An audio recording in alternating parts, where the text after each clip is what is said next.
which series is going to be interesting enough, which series is worth investing your time into, because it is an investment of time when it comes to a series. If you are looking for the perfect series for yourself as a beginner, then this is the perfect video. I was a beginner in the series world. In the beginning of this year, I had read a couple of duologies last year, and I realized that this is going to be one of my favorite ways to read books, because I get to spend so much time with characters that I already love. And this year I discovered these beautiful book series. They're easy to read, they're easy to get into, and they held my attention throughout the entire series, and most of them also have good endings. So if you're looking for your first book series recommendation, or you have read one or two already and you want to read more, then this is the perfect video for you. Hey you guys, welcome back to the channel. I hope you're doing very nice. I'm sending a lot of hugs and positivity to all of you. Hi, if you're new, welcome to the channel. I really hope you enjoy the content, and if you do, please do consider subscribing. A lot of series are from the fantasy genre, because fantasy genre does series the most, but a few series here and there are also romance series. Some of them are YA series, and I also have a couple of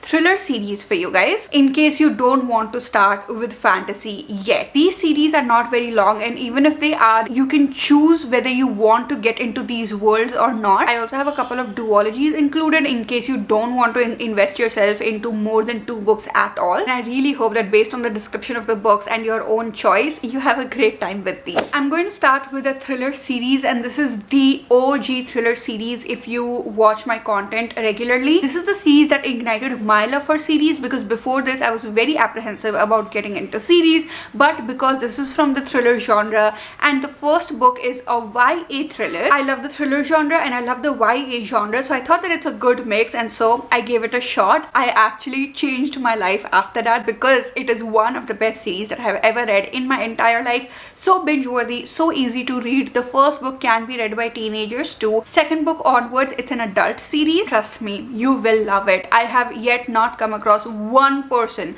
who doesn't like this series. The series is the Good Girl's Guide to Murder series. This is the first book. The second book is Good Girl Bad Blood, and the third book is As Good as Dead. The first one is the story of Pippa, who is taking on a murder case from the past 5 years ago of Andy Bell to do a school project on, and she starts with the research for the school project, but as she goes deeper into it, she realizes there are so many secrets that come out of it. Even if it is a thriller series and you would just expect to see what the plot twists are and then move on with the story, the reason this is one of my favorite series is because the characters are so amazing to read about. You get connected to Pippa in the first book and you cannot believe what is going on with her in the third book. The second book is my most favorite book, because the first one I predicted a little bit and it was not sinister enough for me, and the third book was like way too sinister, but the second book was the perfect blend of sinister and unpredictability. I love it when series get better as they move forward, and that is exactly what happened with these books. It keeps getting better and darker and gruesome and sinister, and I just love it. Next up is a duology that I read, I think, was it this year or last year? I think last year. I read it because it is so popular, and there are 3 more books in this universe that you can read before you read this duology, but I have not read those books, and I had absolutely no problem reading these 2 books. I have seen mixed reviews of those 3 books, the Shadow and Bone trilogy, which is why I don't think I'm ever going to read that series, but you can read this duology without reading that trilogy, which is why I highly recommend it to beginners. It is fast paced, it is binge worthy, it has the most beautiful characters, it has high stakes, it has the found family trope, which is different kinds of people from different aspects of life just come together for this one heist. The series is the Six of Crows duology. We have Six of Crows, which is the first book, and Crooked Kingdom, which is the second book. I have the collector's edition of it because I am literally obsessed with it. Though I bought the collector's edition before even knowing that I'm going to be obsessed with the series, and now that I am so happy that I have these books with me. It is a story of the 6 of crows that go on a heist. In the first book, while the stakes are very high, it is not very personal. So you're getting to know the characters. It has multiple POVs, so you get to see the perspective of all of the 6 of crows. You get to see the relationships being built up, and the stakes are high. Every individual character has its own personality. It is so interesting to read. They have their own voice, and it ends at a cliffhanger. Moving on to the second book, the stakes are not only high, like extremely high, they also get very, very personal. It's a badass series, and I have not read anything like this. You may get intimidated by the language and the names of the cities and the people used in this book,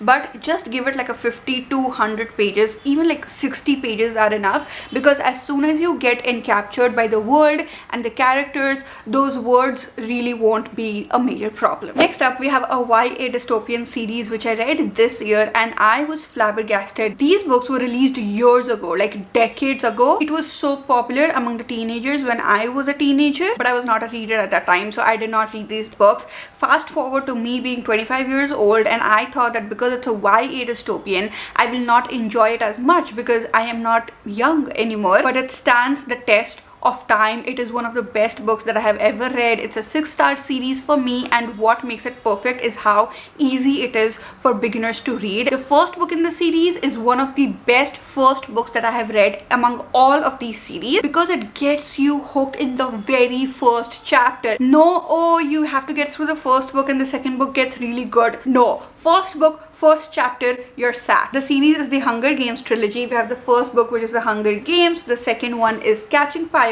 and the third one is Mockingjay. It's the story of this dystopian world where the Hunger Games are held every year, and 2 tributes go from every state, and our main character is forced into it because of something that happens, and the only way to survive these games is if you are the only one living and every other tribute dies. The first book sets up the game, sets up the characters, but it's not just set up. I honestly feel even if you read only the first book and then you're like, oh, I'm not very interested in what happens later on or what happens with this world, then you don't even have to go ahead. But it is impossible for you to read the first book and not want to read the second and the third book. And then you move on to the second book, where the stakes get so much higher and so much more personal. I mean, it's already high in this book. You will literally die, but it gets higher in the second book. The second book is filled with so many more plot twists. Chapter after chapter, I was just slapped with plot twists again and again. I couldn't comprehend what is going on. It was that good. And the third book is the ending. This one gets a little slow and the ending gets a little bit more complicated, but it is not a bad ending. It also has a subplot of romance which is very essential to this dystopian world, to the outcome of everything that is going on. And just because it has a little bit of romance, it doesn't mean that if you're not a romance reader, you will not enjoy this series. If you like games, if you like high stakes, and you want to read a very easy to read book, then this is the perfect series, even if you are a teenager. Another bingeable series that I think finished in 3 days or 4 days, because it is unputdownable. It did not even feel like a series to me. That's how fast it went. It's filled with games and plot twists. It has interesting characters. It has a love triangle, which is very interesting, and yet again there is romance, but it is not the major plot. It's just one of the most fun series I have ever read. When I read the Good Girl's Guide to Murder series,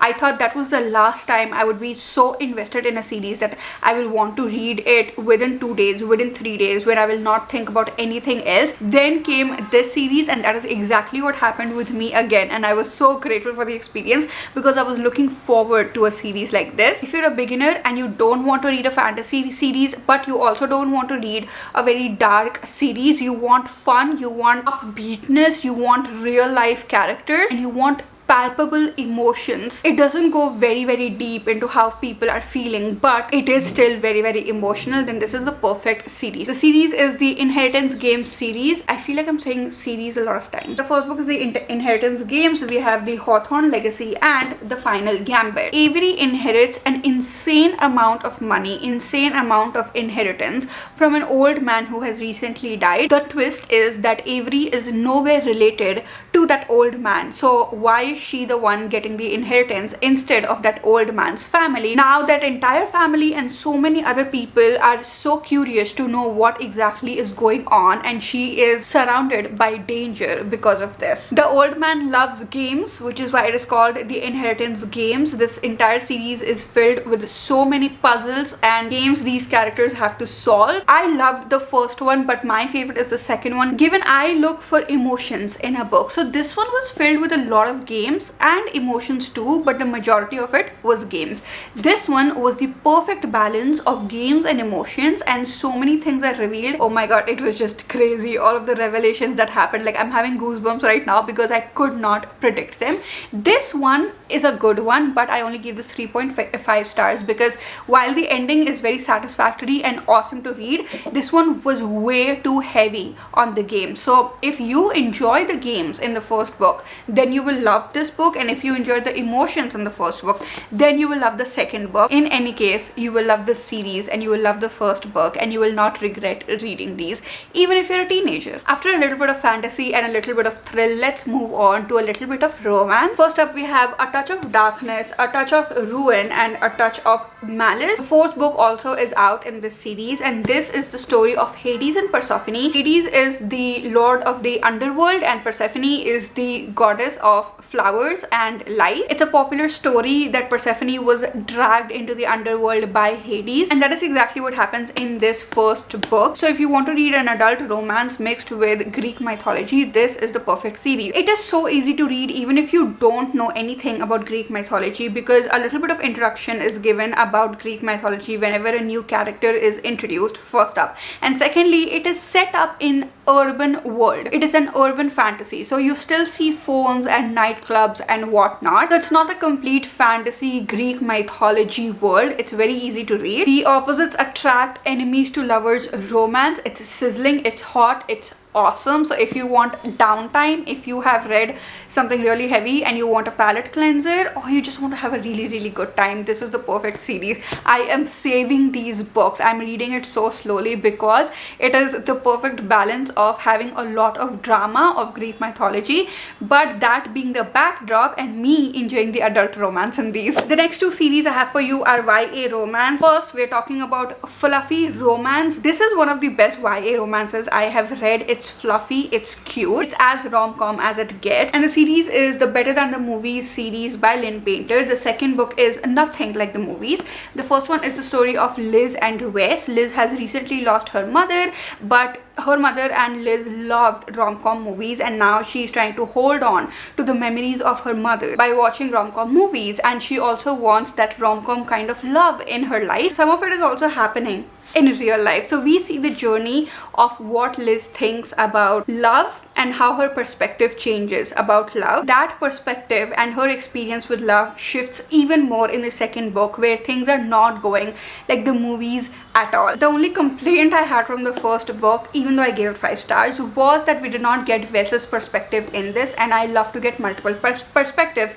That got solved in the second book because it has 2 perspectives, Liz and Wes. If you want to giggle and kick your feet and just be like, oh my god, is this really happening, then this is the perfect series for you, even if you're a teenager. The second series is a tragedy. It's also set in high school, but something very horrible happens in the first chapter itself of the first book. We then go to the flashback of these 2 characters. The 2 characters are built up and we see what exactly happened with them. The series is If He Had Been With Me, and the second book is If Only I Had Told Her. This title makes so much more sense when you read these books, and it is brutal, it is tragic, it is very simply written. It is so simply written that there was sort of like my problem with it, that I needed more. This one just gets brutal. Now a lot of people do say that this one was not required because the story ended very well in the first one, but the author's note in this says that she just had to give Finn a perspective because we don't get Finn's perspective in this, and so she had to write this book. Also, Finn's story needed a little bit of wrapping up according to her, and I totally agree. I personally loved this book so much. It made me cry so much. You can read only the first book if that's all you want, and then if you're like, okay, I don't want to read anymore, that is totally fine. You don't have to read the second book, but the second book does have Finn's perspective, and along with that it has 2 other perspectives, which I think was important to see when I want the entire story to be wrapped up. Once I got this book, that's when I personally have felt like the series is over. Another YA series I have for you is a graphic novel series. Most of you will already have guessed it, and because it is a graphic novel series, that is why it is perfect for beginners. It is the story of two boys who fall in love, and it sounds very simple, but there are so many layers and complications of two boys falling in love, and we explore these complications that these two boys have to face. Along with that, there are so many side characters in the book, and we also follow their complicated life, and all of that through beautiful pictures, cozy writing, and this is just one of my most favorite series ever. I am trying to collect the collector's edition of this book, and so I only have the first book, but I have read the first 4 books and I cannot wait to read the other 2. The series is the Heartstopper series by Alice Oseman. This is the edition that I have of it, and I am literally obsessed with it. If you enjoy the book, then it is also a Netflix series. You can watch that too, and that is done so well. It discusses a lot of heavy vulnerable topics, but in a very warm, cozy way, and there is absolutely no way that you won't like it. I mean, fine, you won't find it that good, like as good as the hype is, but there is no way that you won't like it. Talking about coziness, the next one is a high fantasy duology, but it is the coziest books that I have ever read, and especially right now in winter time. I mean, you can read it in summers too, because it has that aspect to it too, but it has made my winter time, and it has romanticized my life so much because of the way it is written in. It is so easy to read. So if you want to read something that romanticizes your life, if you want cozy fantasy, then this is your series. The first book is Legends and Lattes, and the second book is Bookshops and Bone Dust. This one is a love letter to coffee, and this one is a love letter to books and bookshops, and you guys know I am obsessed both with coffee and with bookshops. This one is a 6-star read for me. Circling back to sinister thriller books, if you want to read an adult thriller book, then this is the perfect series for you. I came to know about it because of the Netflix series that I watched, and then later on I came to know that it's actually a book too, and I think for the first time I like the Netflix series more than the books itself, but the books are not bad. So if you've already watched the series, I do recommend that you read the book once to see what is going on with this character. The series is You by Carolyn Kepnes. We have the first book, You. The second book is Hidden Bodies, and we also have the third and the fourth book, that is You Love Me and For You and Only You. 4 books of absolute horror. It's not a horror novel, but 4 books of absolute horror done by this one man, Joe Goldberg. He's a serial killer. He's psychotic. He basically has done any crime a man can do, and you read about all of those when you read these books. So if you want something sinister and psychotic, this is your series. Another series that got me into the world of series is this next one. I am especially obsessed with this series because it's written by an Indian author, and it is based on Indian concepts. And while I love reading all of these books, especially when it comes to fantasy, those worlds are not based on any like Indian or Western concepts, so there's nothing to talk about there. But when books are based off of Indian concepts, I am the happiest woman to read them. I cannot wait to read another series by the same author because I just relate to it more. I understand it more. It's so much more fun to read, and it's so much more easier to understand. That is exactly what happened with this one. It's a 5-star series for me, and the trilogy is the Shiva Trilogy. We have the first book, which is Immortals of Meluha. The second book is The Secret of Nagas, and the third book is The Oath of Vayuputras. All 3 of them, especially the second book, I always think about it. I really want an experience like this for myself again, because it is a once in a lifetime experience. It is the story of Shiva, who is just living his carefree life till his people come to danger, and then he has to do certain things to take care of them, to keep them safe, only to see that he is revealed as the Nilkant. It is Indian mythology, so it is based off of the mythology of Shiva, but it's written in a scientific way. So anything mythological that you must have already known about Lord Shiva is written in a scientific way in these books. It's explained in a scientific way, and it is so much fun to read that. It gets so good in the second one. The first book, I think I will give it like a 4.5 stars. I would take away the 0.5 stars because it just did not give me the feeling. The second book, with its plot twists and its revelations and the pacing, is just beautiful. The third book, the ending is totally worth it. The only complaint I had with the third book was that it's a little too detail oriented, but it is still definitely beginner friendly. So if you're looking for an Indian book series to get into, then I highly recommend these books to you. So easy to read. Let's talk about a few romanticities, because romantasy may be the one reason why you get into reading a series.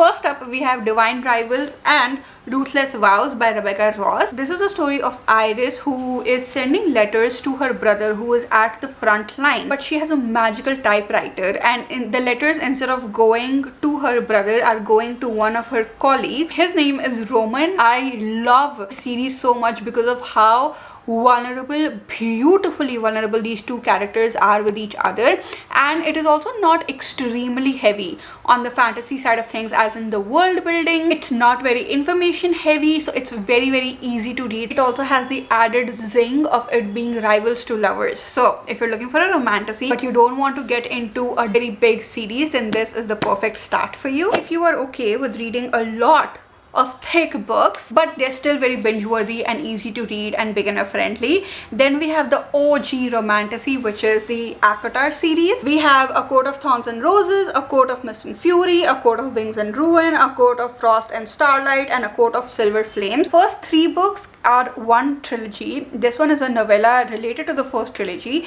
and then this is the story of the second sister of the main character of this book, which is Feyre. So Feyre's sister Nesta. You don't have to read all of the 5 books together. You can read the first 3 original trilogy and then decide whether you want to read the other books or not. The only negative point about ACOTAR is that the first book, you have to get through it, and you have to get through almost half of the second book to actually start loving the series. I admit the second half of the second book, A Court of Mist and Fury, is literally gold, and I have never read anything like it. It's never hit me that hard, but I do not enjoy the fact that you have to get through 1.5 books to actually be obsessed with this series. Is it worth it to spend your time on it? I will say yes, because I had a lot of fun reading it. Even if it is not a 5-star series for me, I had a lot of fun reading it. The world is beautiful, the callbacks are crazy, and Sarah J. Maas is an artist. Another romantasy, which is my 6-star read, is the Powerless trilogy. The first 2 books are out, Powerless and Reckless. This book was the center of my universe when I read it last year. I thought about nothing else till the second book came out, because this is all I lived for some time. Now that I have read Hunger Games, I can see the similarities with it. So this one also has a trial, and our main character Payden is pushed into it, and then we have our main male character Kai. Payden is an ordinary, Kai is an elite, which means that Payden has no powers and Kai does. The elites think that ordinaries are some sort of disease. All ordinaries must be killed, and Kai is the one who kills the ordinaries. So this is epic enemies to lovers situation, and I am obsessed with it. The second book also is very good, but it was not my most favorite book ever. I think I will give it like a 3-star because it barely had any plot to it. So if you don't like romantasy, if you don't like romance, then I don't think that you will enjoy the second book. I would still recommend the first book because it does have romance, but the trials and all of that also is a lot of fun. But the second book just is all about romance.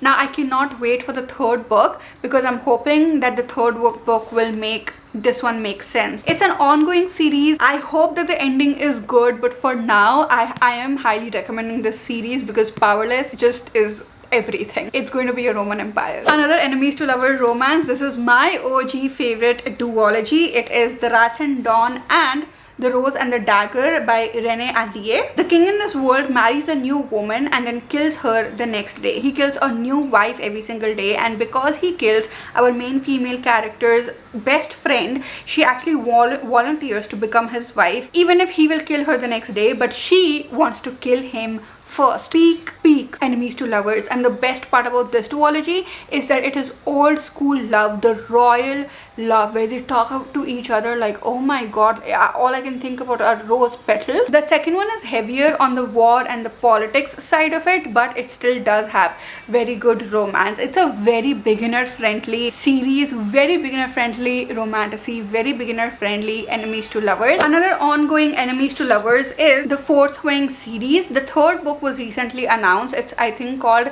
The Oinks Storm. The first book is The Fourth Wing, if you can see it because it is so shiny, and the second book is Iron Flame. I have read the first book and half of the second book because I am waiting for this entire series to come out, because I don't like to end the book at a cliffhanger. That is what happened with this one, and I just can't wait. This is the story of Violet, who wants to be a scribe in this school, in this fantasy school, but her mother pushes her to go into the fourth wing and become a rider, and Violet is not trained for that at all. So we see her journey of what happens with her in the fourth wing. There is so much more plot once you get into it, and it's a romantasy, so there's a lot of enemies to lovers. It's very sizzling, it's hot, it's awesome, very adrenaline pumping. If you are thinking to yourself that, oh, I've seen a lot of hype about it, is it worth it?